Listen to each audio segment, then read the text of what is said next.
So I'm a father of one. I gotta find a babysitter. I found care.com and I was blown away. Through the platform, I was able to find local and experienced candidates along with their reviews and rates, which were way more affordable than I anticipated. Care.com really put me at ease knowing that they were all required to go through a background check. If you're like me and you need to find someone reliable for your childcare necessities, check out care.com. Find the ideal sitters for your childcare needs.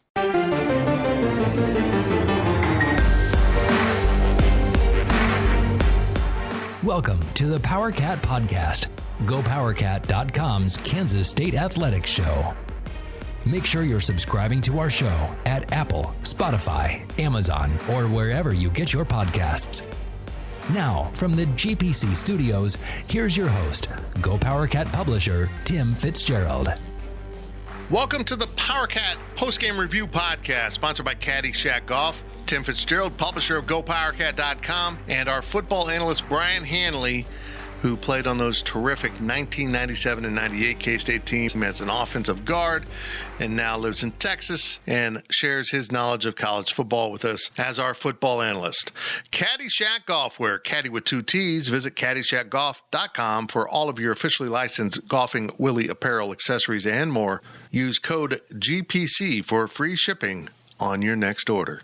Tim Fitzgerald, Brien Hanley, as we convene on a Sunday to discuss Kansas State's 31-23 victory over Southern Illinois, a team we knew was pretty good coming in, and then everything went off course in the course of the game with Skylar Thompson's injury. And I guess, Brien, that's probably where we should start.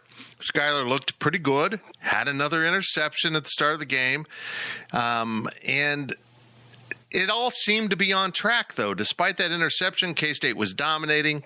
The crowd was rocking. It felt like a K-State football game. And then a freakish non-contact injury takes Skylar down and out. Early appearances are an ACL. We're hoping it's something less severe than that. But boy, what an emotional moment in the stadium when the quarterback goes to the field. They know it's bad. He knows it's bad. He's crying. You can tell he's crying. Coach Kleiman goes out. Coach Kleiman loses it. This kid played 2.5 games last year and had a severe injury. He plays 1 1/4 games this year and has another injury. Man, life just isn't fair sometimes, Brien Hanley. It's awful to see what happened to him. It is not fair. Football is a game of breaks, and sometimes you get the short end of the stick when it comes to that. And it is extremely unfortunate that this has happened to him again. The bad thing is like, I mean, if you watch football, you know, non-contact injuries are never good. I mean, they're never good. They never end up well. But hopefully it's something that, you know, maybe something that is not as severe. So that's what I know we're all hoping for that. But it's just, man, you go through all of this and the injuries and COVID, and you come back and you're playing well, and then this again, it's just, oh my goodness. I mean, you know, I know God has a plan, and I'm not trying to get religious on anybody. And I know God has a plan, and you don't judge it, but sometimes that plan, you're just like, come on now, what's going on here? So tell me about it, man.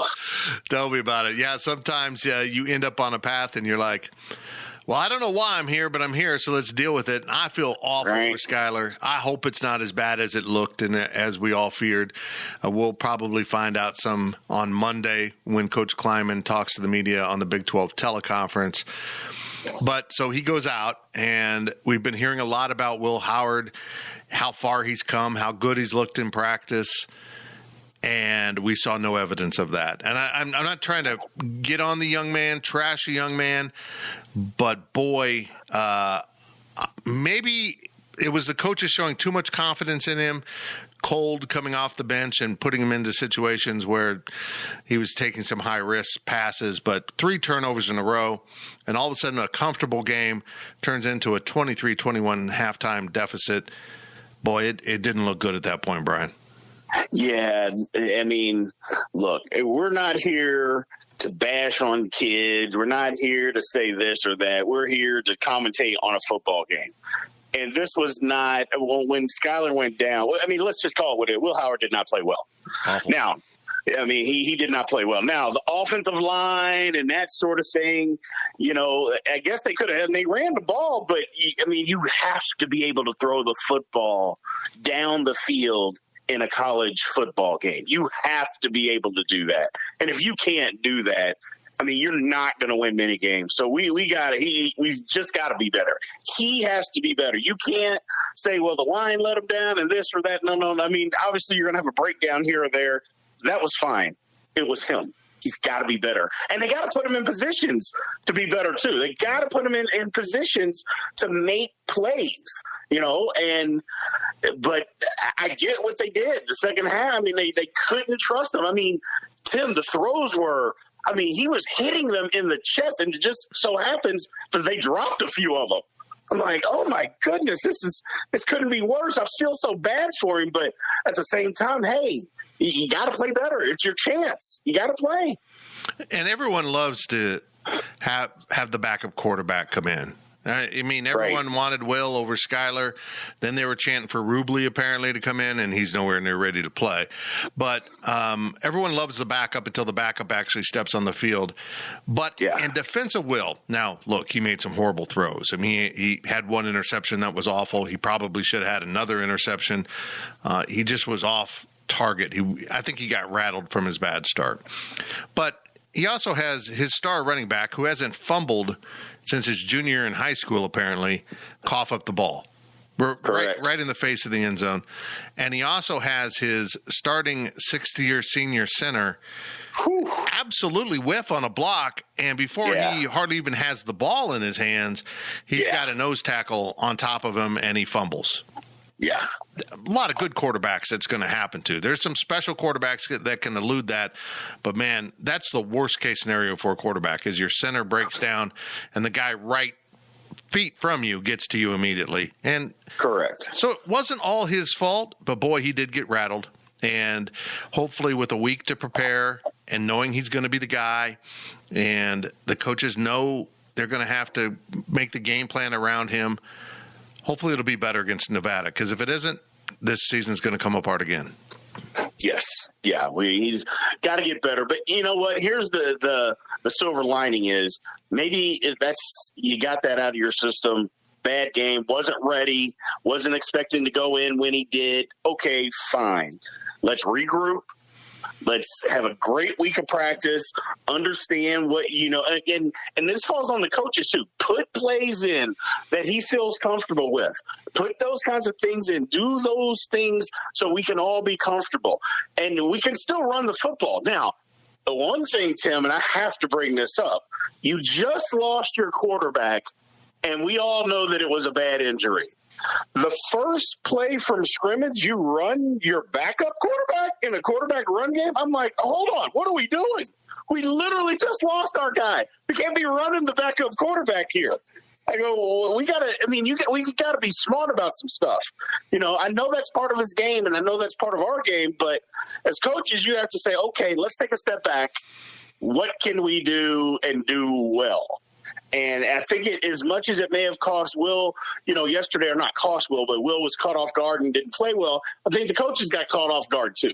Right. So we all just got to take a step back, look at it. Okay, we can be better. This is where we can be better. Let's be better here. Let's do these things and go from there. I think we'll be okay.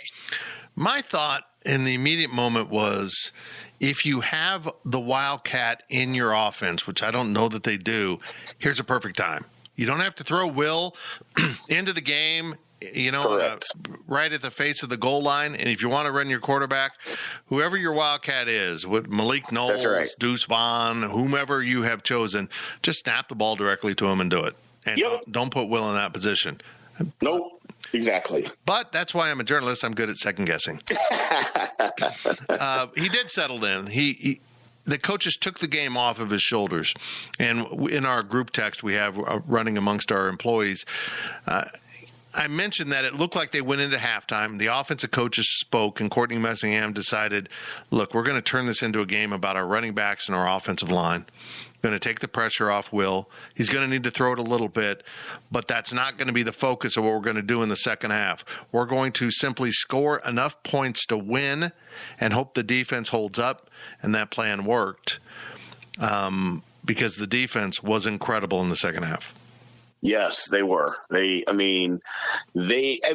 can't, I know there were some points on the board and they gave up. They had some tackling issues, but that second half was a masterpiece. Those guys, they played football. And I think they took it upon themselves to understand, hey, we're going to have to win this game because, what's going on the other side of the ball. We have to do our part and a little bit more. And they did it. So the defense played outstanding football. They just did, Tim. They played outstanding football. Yeah, it strikes me that Daniel Green, of course, had to sit out the first half due to the targeting foul he had against Stanford. And then he came in, and the dude makes a world of difference for this defense. Yes, he does. He's the one position on the field, maybe quarterback, but the one position on the field I can look to and say the starter is a dramatic drop-off down to the backup, which isn't a shot at Nick Allen or anyone else. It's a compliment to Daniel Green and how definitive and athletic he is as a middle linebacker, as an interior linebacker. He's very disruptive, and he was that from the very moment he stepped on the field. Yeah. He came out there just knocking people around, did it all. Did exactly what we think that a linebacker at this level at Kansas State should be. He did that. And, he makes a world of difference for us. It's like you said, it's not a slight to anybody else. It just shows you how good he is. And that's okay. It's not his job to have to build depth. His job is to go out there and play football the best of his ability, and that's what he's doing, and we need it. And if he's going to be out there, I shouldn't say if he's going to be out there, when he is out there, we're at our best. And when we were at our best, you saw what this defense could be. And, not to bring up any other kind of games or things of that nature, but we saw Stanford actually put some points on the board this past week, Tim. So it gives me even more optimism that the K-State defense is a little bit for real, because Stanford just stomped USC and went up and down the field. Not that USC is some world beater, but I think this Kansas State defense has something here that we're going to have to start getting some respect on. I was going to save that for the second half, but let's just get into it. Stanford. No, I apologize. No, that's fine. Stanford looked like rock stars against USC.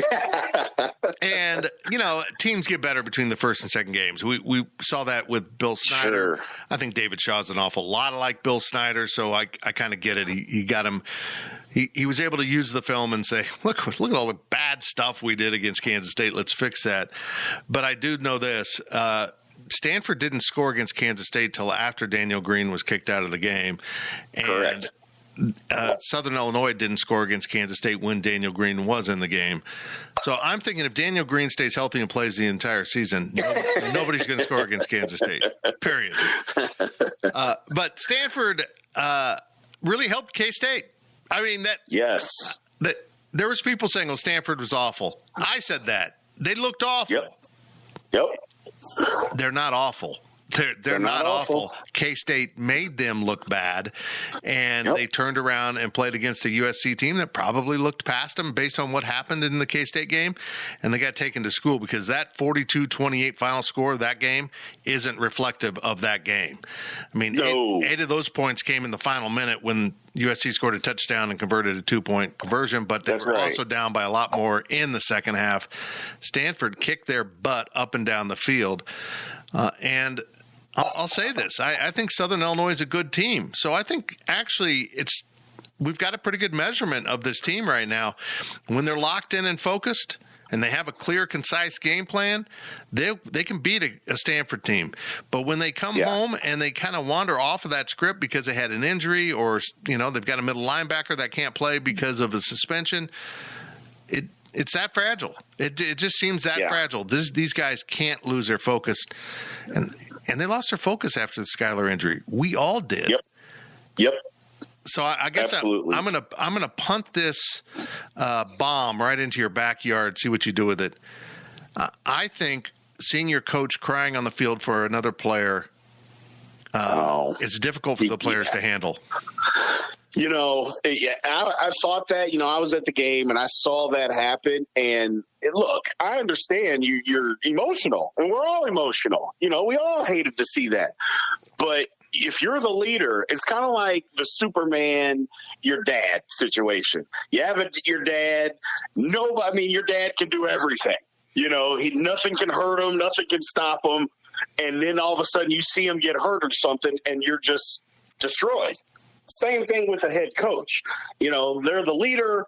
They're tough as nails, whatever the case may be. And then all of a sudden you see them in a vulnerable position.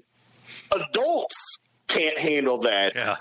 Much less college kids can't handle that. They can't handle seeing their leader being that vulnerable. I'm not saying that coach shouldn't have done that. I'm not saying that because, your emotions are your emotions. You're going to do what you're going to do.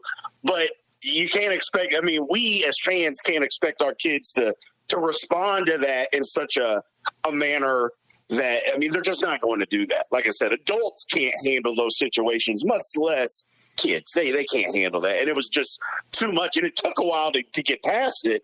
It just took a while. Guys, they can't figure that out. They're not, we're not equipped to deal with that kind of stuff a lot of times. So, no fault of their own. You're right about that. I thought that, Tim, but I didn't want to bring that up, and I'm glad you did because it's a big deal. It was a big deal. Again, no fault of anybody. It's just something that happened. Right. And I don't want people to take this like I'm being critical of Coach Kleiman. No, it was a very human, emotional moment, a moment Absolutely. That he had really no control of. Correct. He's really invested in this young man, and he knows what he went through. We don't know. We have a general sense of what he went through. Chris Kleiman saw what he went through from the moment he was injured last year to this moment and all he did to come back. And see that all go away, it had to be incredibly painful. I'm not being critical of Coach Kleiman for doing it. I'm just talking about the ramifications of what happened in a very natural moment. And Correct. I'll say this, K-State won the game. So, that ended up being a non-factor. At the end of the day, you win or you lose. That's right. That's exactly right. We can look back at this game 9 games from now, and maybe we'll have context that was the chinks in the armor, and that's why K-State went, 4-8, whatever. Or we might look back at this just like we did. I mentioned this in my post-game walk and talk, like 2011. When K-State almost lost to Eastern Kentucky and won 10-7 by season's end, that meant jack crap other than K-State won. It didn't mean a thing. It had no context. That's right. I don't really know that there's really any severe context to what happened. It's not like Chris Kleiman's going to, turn into John Boehner, who cried at every moment in Congress. It's like it's not going to be one of those things. But it was really difficult, and I think you felt it. I totally forgot you were at the game, and it kind of sucked the life out of the crowd, didn't it? It absolutely did. It happened before the football play was even over. It just everybody went silent. You see those kinds of injuries. Football is a game of injuries. It happens. That's what happens, with football. At the same time, it's like you don't want to see your quarterback get hurt. You don't want to see anybody get hurt. But a kid that has done so much to get himself back in position to play, and then for him to get hurt again, it literally sucked the life out of the stadium. It just sucked the entire life out of the stadium. You felt it everywhere, and it never came back either. It never came back. We tried to get loud. We got loud at times that we thought we should, and all that, but it didn't have the same atmosphere, never had the same feel, and that's unfortunate. It was unfortunate for the kids.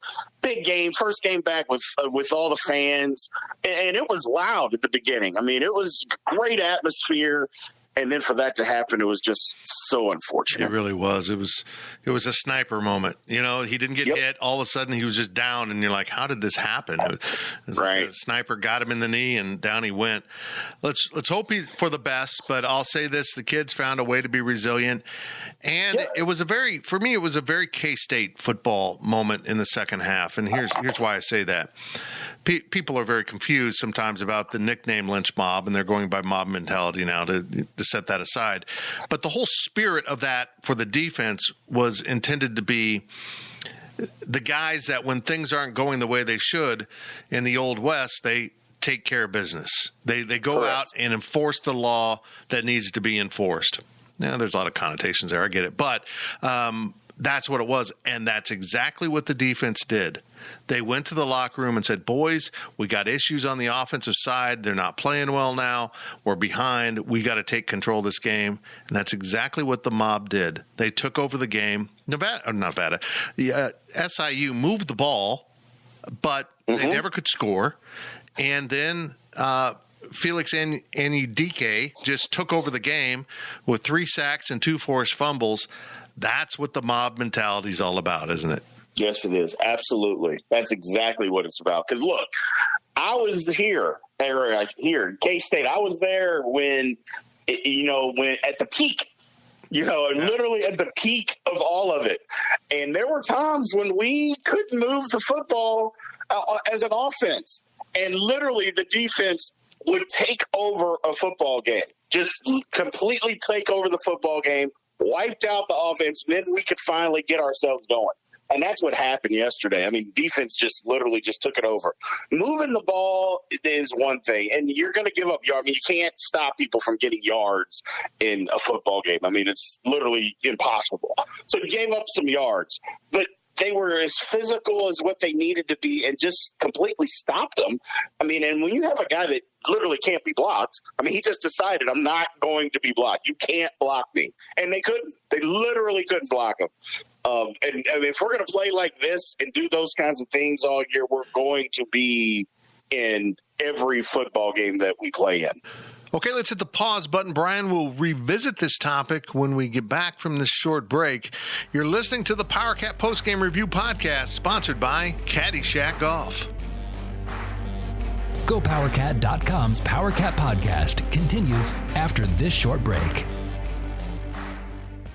Selling a little or a lot?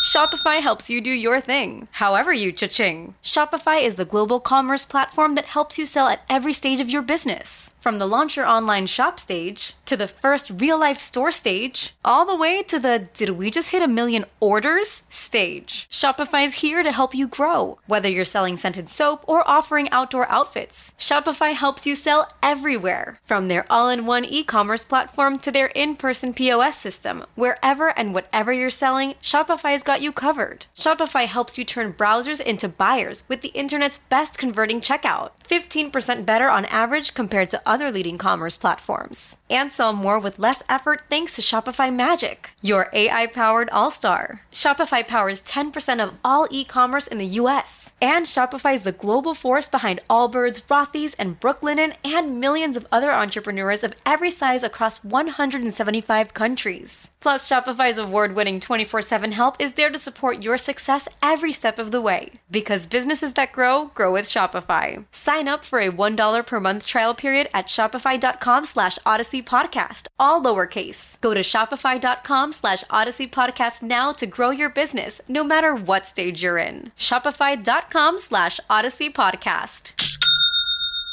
Passion, drive, and patience. What brings home the winning trophy is also what keeps your ride or die alive. eBay Motors has everything you need to maintain your vehicle and level it up to peak performance, from superchargers, roof racks, exhaust kits, LED headlights, and more. Whether you're into speed, power, or style, eBay Motors has got you covered. With over 122 million parts for your number one ride or die, you'll always find exactly what you're looking for. And with eBay Guaranteed Fit, your part is guaranteed to fit your ride every time or your money back. Because with eBay Motors, you're burning rubber, not cash. With all the parts you need at the prices you want, it's easy to turn your car into the MVP and bring home that win.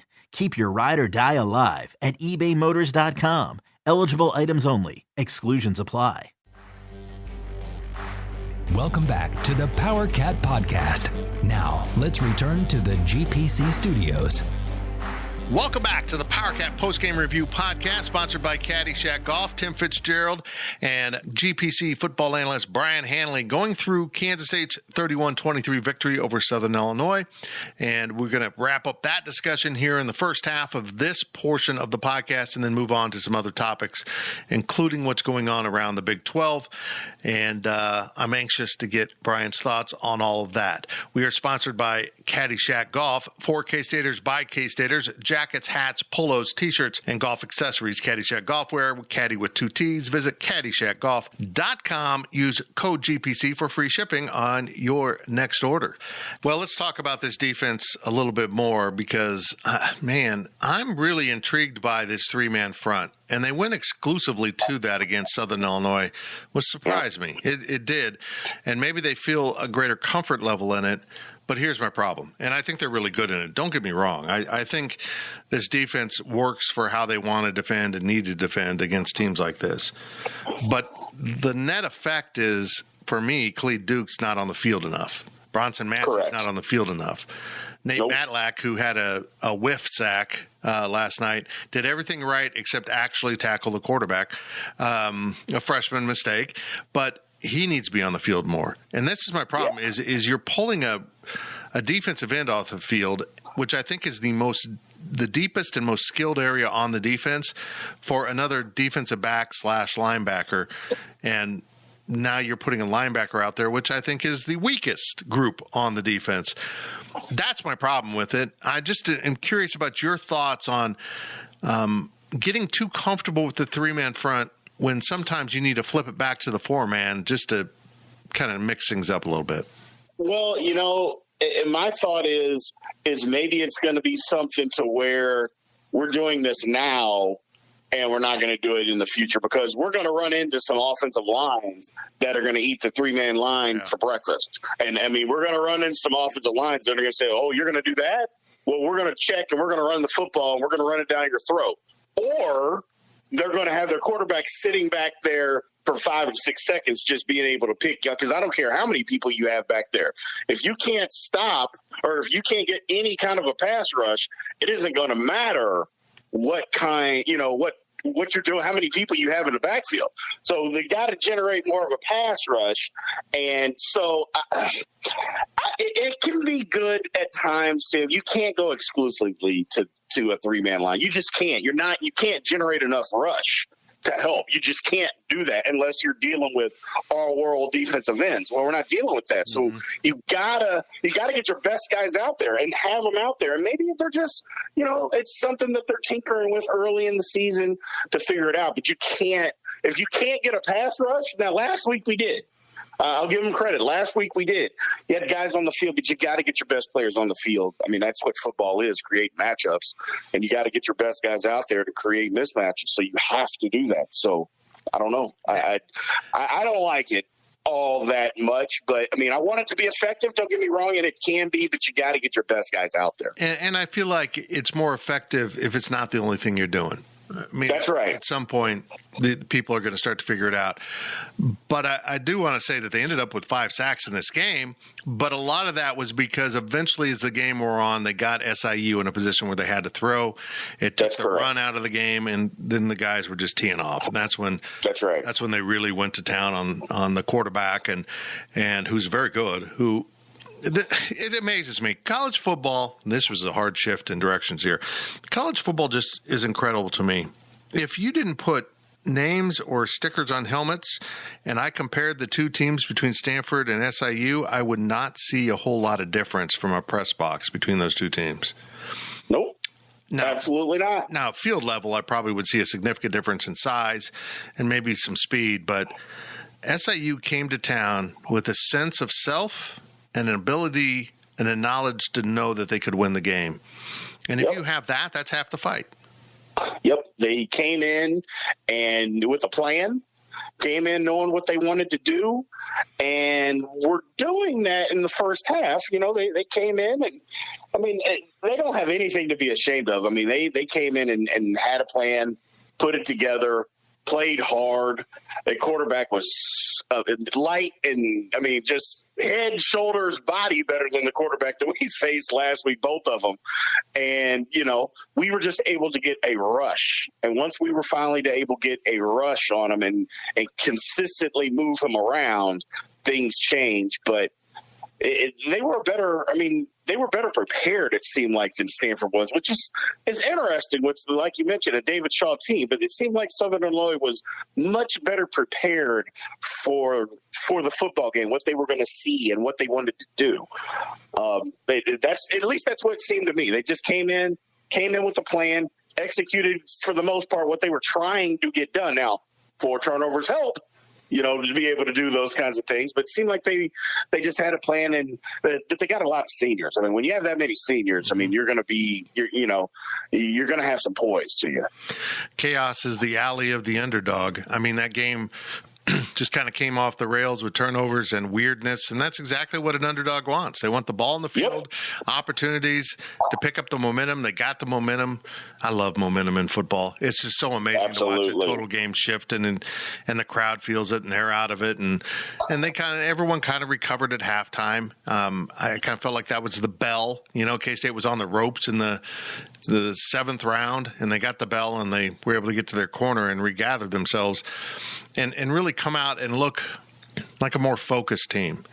And I feel like the coaches took control at halftime and kind of put them back on track as best could be done. But it is worrisome in how fragile the team appeared when things didn't go well, because things don't go well sometimes in football games. Well, sports is about overcoming adversity. Right. You're going to run into it at all times. And when you don't, and you can't adjust to it, it causes problems. So you're exactly right. We can't be that fragile when adversity hits, because it's going to hit, you know, and the only way, you just have to fight through it. I mean, everything doesn't go to plan. I mean, every play is different. It's not going to go your way. You just got to be able to deal with the adversity. And but it's difficult. Again, kind of what we talked about earlier, Tim, is when your leader goes down and then your coach is crying about your leader. It just, again, it's not a criticism, but it's hard for kids to respond and getting in the locker room. If it was halftime right then, that would have been the best thing. Let's get in the locker room and let's figure this thing out right now. Exactly. You know, versus having to play another quarter and a half of football and just kind of being in a daze of your leaders. I mean, your 2 leaders just literally, you know, one can't come back and one is crumbled. It's tough to deal with. It's just tough to deal with. We've gone almost 30 minutes in a podcast without me saying the words Deuce Vaughn, and I apologize to everyone. 26 carries, 120 yards, 3 touchdowns, only a long of 16 yards. I thought SIU did a nice job of making sure the next level kept him contained. He'd get through that first level, and there was always a safety or a pursuing linebacker to get him to the ground. He averaged about 4.5 yards a carry. Joe Irvin at 5.9. Jacardi Uraid at 8. They put the inverted diamond out there for a few plays. I love that. It was effective nearly every time. They had SIU caught on a little bit with what they were doing with it, but I think getting those 3 running backs on the field together is really, really effective, and I hope they do a lot more of it. Absolutely. Those guys are runners. Those guys are running backs. You know, there's a difference between just handing the ball off to a guy, but these guys are running backs. They know how they can set up blocks and read blocks, you know, and being able to see them do that. Because like you said, it's not like we had, 30 and 40-yard runs. It was just, hey, we're going to grind this thing out. Well, when you're grinding stuff out, obviously the offensive line is doing their job, but also running backs are seeing where things are happening. They're being able to anticipate where a block is coming, anticipate where the hole is going to be, and just doing your job, just running the football. And I thought they did a great job of that. Deuces, I mean, the guy's incredible, but all 3 of them, I don't want to single him out. Obviously, he played great, but all 3 of them, they did their job. They ran hard. I mean, if we're going to keep running, if we're going to be able to run the football like this, we're going to be a tough out for anybody. I can tell you that right now. And I know that the second half, we kind of just went to that exclusively for obvious reasons. But at the same time, they knew we were going to run the football, and they still couldn't stop it. We'll run into some tougher competition, but if we're going to be able to run the football like this, I'll take it. And I think everybody will take it. My favorite thing was Jacardi, you're right, 3 carries for 24 yards, and one of the carries was for like a 6-yard loss. Yep. So that means the other 2 carries were brilliant, and that play was nothing to do with him. It just wasn't blocked right, and the guy was on him as soon as he took the ball from Will Howard. The funniest thing, though, about this is I watched Jacardi right on the field in those formations, and I think that's a big kid. He should be a fullback. He's 6 foot 220. He's not that big, or 6 foot 200. Excuse me. He's not that big. He's just standing next to Joe Irvin and Deuce Vaughn. He looks like a damn giant. But I love him being out there with those guys because it changes the dynamic. Then handing it to the little shifty guy, or the little fast guy, you got someone that'll run over you. And I just love having that dynamic with that trio in the backfield. It's going to make a difference down the road, too. It's going to make a huge difference down the road to be able to give it to shifty guys. And then I don't even know if you want to consider him necessarily a power back because, like you said, 200 pounds as a running back is not necessarily a power back. But for what we're doing and for what we do, it is. And the guy can run the football. I'm excited to see him get more and more carries this year, because if he can get more and more carries, the better off we're going to be. I'm telling you now, I was telling people at the game, I'm like, all guys are running backs, but that guy is going to be a guy that we're going to have to get more carries in the football game. That doesn't take away anything from anybody else. It absolutely doesn't. I'm not even saying that he's the best running back that we have, because I don't believe that he is. But the more that we can get him on the football field, the more that we can get him involved, I think the better off that we're going to be as a team. I would agree. I think they've got some tools there on the offensive side of the ball that they didn't show last year, didn't really have last year, and among them are Malik Knowles, who was present and accounted for in this game. 2 huge catches from Skylar early in the game, ends up more than 100 yards of receiving. And my favorite part of the game, though, when it came to Malik, was when SIU was so scared of him on a kickoff, they chose to kick the ball to Phillip Brooks, who almost took it to the house. He was like one guy away from getting through that whole defense. And I'm like, that's a lot of respect for Malik Knowles when you choose to just kick it short to Phillip Brooks, because that wasn't a good decision at all. No. Yeah, I mean, he played. I think he was set up to have a great game because in Southern Illinois, they had said those first 2 passes, it was one-on-one coverage, and I think he was set up to have a big game for what we were trying to do. And he made those 2 catches. It was one-on-one coverage early in the game, and I'm like, oh, well, they're just going to play him man-to-man like this? I'm like, they're not going to be able to cover him. And, things happen the way they happen, but he's going to be a big part of our offense. Malik Knowles is going to be a huge part of our offense. It seems like whatever happened last year was last year, and he is a totally different human being this year, for not only good for himself, but for the football team in general. And it is good. It's really good to see, because I saw he was out there blocking, throwing guys around on run plays. And I'm like, guys that are disgruntled and guys that are frustrated, they don't do that as receivers. They don't do that when they're frustrated. They don't block. They just kind of walk around. He was out there throwing guys around 10, 15 yards down. I'm like, okay, this kid's bought in. Whatever the issue was last year, it is clearly not the issue this year, and we need it. For the off week, I want Will Howard and Malik Knowles to become stepbrothers and just do everything together and learn how to become best friends, because they're on different pages on the field, and you can tell there's a little body language there. They have to get on the same page. If Will Howard's going to be quarterback, they better figure this out. And I don't know what it takes. Maybe eat every meal together. Go check out the latest Marvel movie. I don't know. I don't care. Figure this out and get on the same page. Mostly they need to get in practice and throw the ball to each other, or Will to Malik in this case, as much as possible, because we need that connection to work, and it's not fully functioning as of now. That's correct. Yeah, you can see that. They're just going to have to put in. Look, part of this is going to be on the coaches. Right. You got to get it. The players got to get on the same page and that sort of thing. But part of this is going to be on the coaches to devise some stuff that is going to work. for both of them. Let's get at their strengths, what they do best, and let's put some stuff in that's going to allow them to be at their best and do the things that we need them to do, because you've got to be able to throw the ball down the field. We just have to. And I'm not talking about, 30 and 40-yard bombs, but you got to be able to throw the ball 15 on a dig route, 15 yards down the field over the middle. You have to be able to do that in college football. So, and be successful.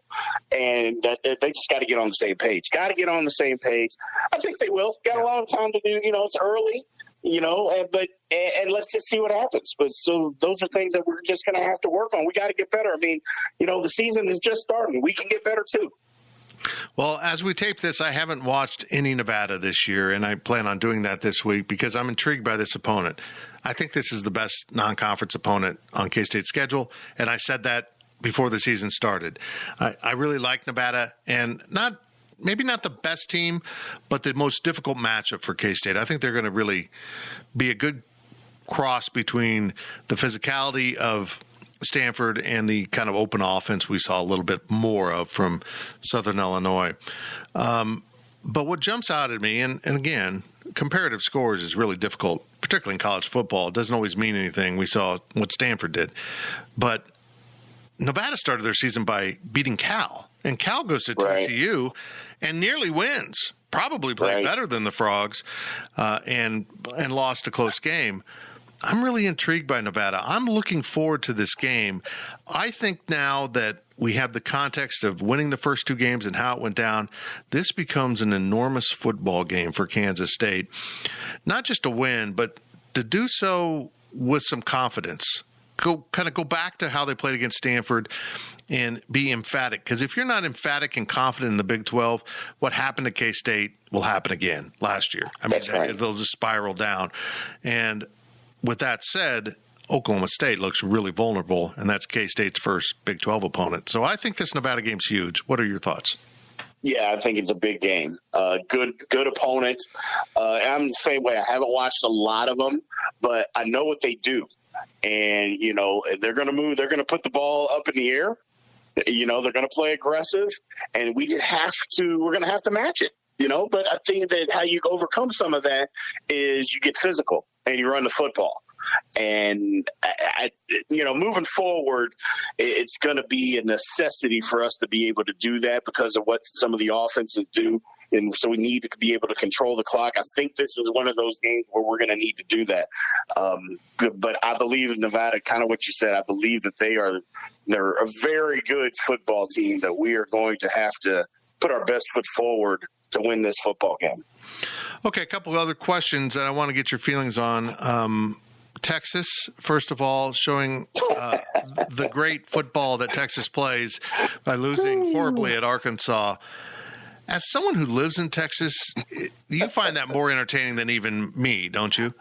Oh, my goodness. I love it. I absolutely love it because, they're let's just call it what they are. They're idiots down here. Yeah. They believe, they think that Texas football is the greatest thing that's ever happened. And I'm just like, look, if you in Arkansas, let's call it what it is. Arkansas is the bottom of the barrel of the SEC. They have been. I believe they're getting better. They got a new coach and they're getting better, but they're at the bottom of the barrel of the SEC. And I don't want to say, that Texas, they can't compete, but can they? I mean, they went there and got destroyed because the game wasn't even as close as what the final score was. I happened to stay up late and watch the rerun. They got crushed. And I'm like, oh, man. So, and I know they're starting a new program too, and they are. They got a new coach, he's doing things differently. So it is what it is. But I just find it funny that they just believe that they're so much better than what they really are, Tim. I know. I've never been around outside of Cowboys fans, which ironically is here too. But I've never dealt with people who believe that they're so much better than what they actually are. I'm like, man, this is crazy. And not just better at football than they are, better than you. They truly believe that in their core. And I just love that they're suffering. I love that Arkansas, on their official football account, put out a huge horns down tweet, like showing players and fans all horns downing. And I'm like, yeah, you know how the Big 12 protected your little feelings about that? Yeah, it ain't happening. It ain't happening in the SEC. Get ready to be horns down till your head explodes. Item 2, as Texas falls out of the rankings, which they never belonged to be in because I don't think they deserved it, but okay, you put them in the rankings, now they're out. I get it. Cincinnati's in the top 10. BYU had a huge win against Utah last night. They now have 2 Pac-12 wins. Central Florida is ranked essentially 26th. They're the first ones out of the AP poll. And in Houston, I'm just calling Red KU. I'm just going to call them Red KU until they really get rolling. But it looks like these additions to the conference are really, really going to help. And I'm excited about it. What are your feelings? I think it's great, Tim. I was one of those people who thought they should have expanded previously when they had the opportunity before. And I know what happened and I know who got in the way and all that stuff. So I get that part of it. But, I think it's absolutely great. These programs have been good at, for the last several years, and it's fine that they weren't playing the greatest competition, week in and week out, and that's fine. And you can say what you want, but these programs are good. I mean, they get in these ball games and they compete. So, and we're expanding the brand. I mean, just think about going to Ohio. Ohio plays outstanding high school football. I mean, outside of California, Texas, and Florida, Ohio is right there when it comes to high school football. So getting your footprint there is going to help. Florida, obviously, for obvious reasons, is going to help. I mean, it's just these programs are good. I'm excited for the future. I really am. Houston, they had their flash, and I believe that flash is long over. But we'll see what happens. We'll see what happens. But I'm definitely excited. I mean, and BYU is BYU. They're going to bring their own brand to the Big 12. So, and I'll be the first to admit I was wrong because I thought the Big 12 was finished. I thought it was finished. I didn't talk to anybody, but I just thought, you know what? They didn't expand when they had the opportunity. I just thought there were some behind the scenes that were going to get in the way. This ESPN and all this behind the scenes stuff. I thought they were trying to get rid of the Big 12, but turns out we survived, and I think it's a bright future. I agree. And I just think it's interesting. If they had gone to 12 back in 2010 or 11, whenever that was, 12, I can't remember, 10 years ago roughly, and they had Cincinnati and Louisville on hook to be numbers 11 and 12, and Texas said, no, we're good at 10. We want to have our thumb on this conference, so you guys can't grow anymore. We're looking out for your best interests, like a typical monarch would do. And if they had added those 2 schools, this conference would be in a totally different context today. They might be adding Central Florida and BYU or Houston with this round, but nobody would be talking about the conference collapsing, being weak. And again, It was all because of Texas. They wouldn't let the conference expand. They didn't want it to be healthy and independent of Texas. It's always about Texas.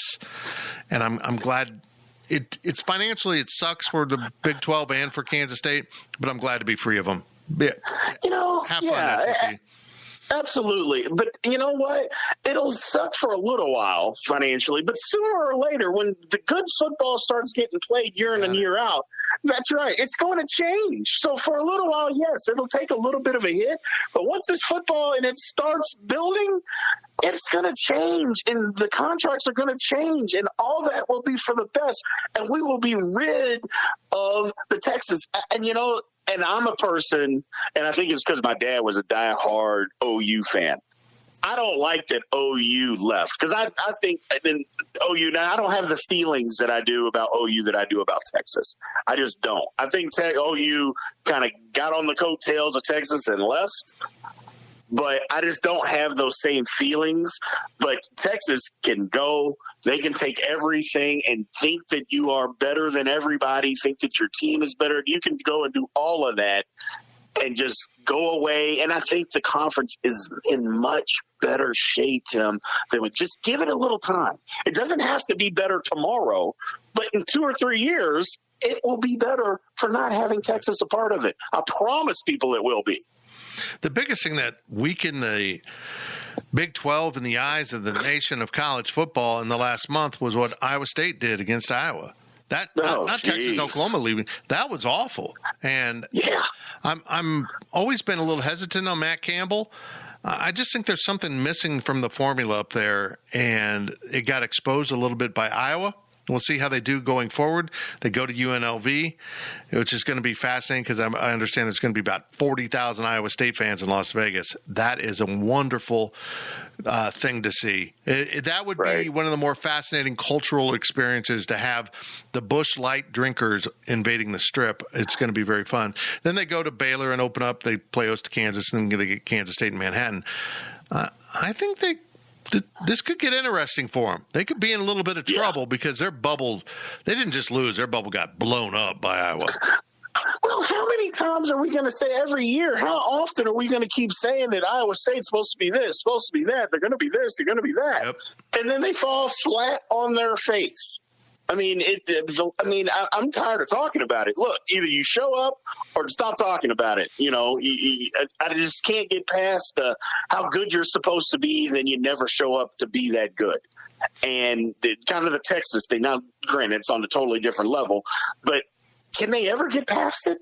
I mean, and it's kind of what you said about the coach. I'm like, okay, he's supposed to be this hot coach and the next big thing. Well, when are you going to win on the top level to be the next big thing? You can't just be talking about it. At some point, you got to do it, and they haven't done it. And I don't know that they're ever going to do it. I mean, it kind of is what it is.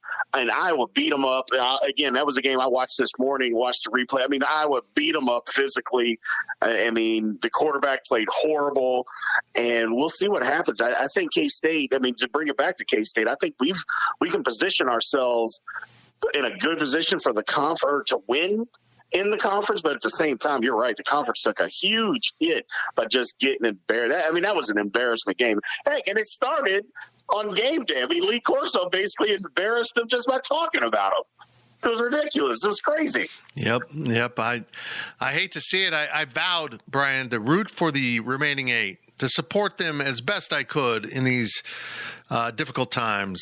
And yet I still need to make fun of Iowa State. I still have to. Brian, thank you very much. Tomorrow at GoPowercat.com, we'll have more coverage of this victory by Kansas State, but we'll slowly start to shift our gears over to Nevada, and make sure you check out Tuesday's pregame press conference walk and talk. That is hard to get out as we cover K-State sports a little bit different than everyone else. Brien Hanley is our football analyst at GoPowercat, and thank you very much, Brian. Get back to your Sunday activities, which probably include watching football. Absolutely. Thank you. That will do it for this edition of the Powercat Postgame Review Podcast, sponsored by Caddyshack Golf. Make sure you're subscribing to GoPowercat.com if you're a K-State fan. If you're really into realignment and all of those things, make sure you follow along. You might even want to subscribe to our GoPowercat YouTube channel, as we put up all of our daily deliveries there, along with on our website. Thank you for listening to the Postgame Review. And as I mentioned, we are sponsored by Caddyshack Golf. From the golf course to the tailgate, show your purple pride all week long. Caddyshack Golfwear, caddy with 2 T's. Visit caddyshackgolf.com. We will be back next week with more podcasts, and on Thursday we will drop our pregame podcast of K-State Nevada, and then on Sunday/Monday we will have another postgame review brought to you by Caddyshack Golf. Thank you for listening to the Powercat Podcast. Make sure you're subscribing to our show at Apple, Spotify, Amazon, or wherever you get your podcasts. Powercat Podcast. All rights reserved. GoPowercat.com.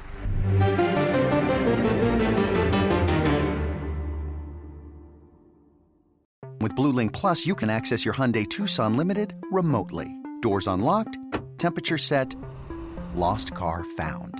There it is. Get complimentary class-leading Blue Link Plus. Call 562-314-4603 for complete details.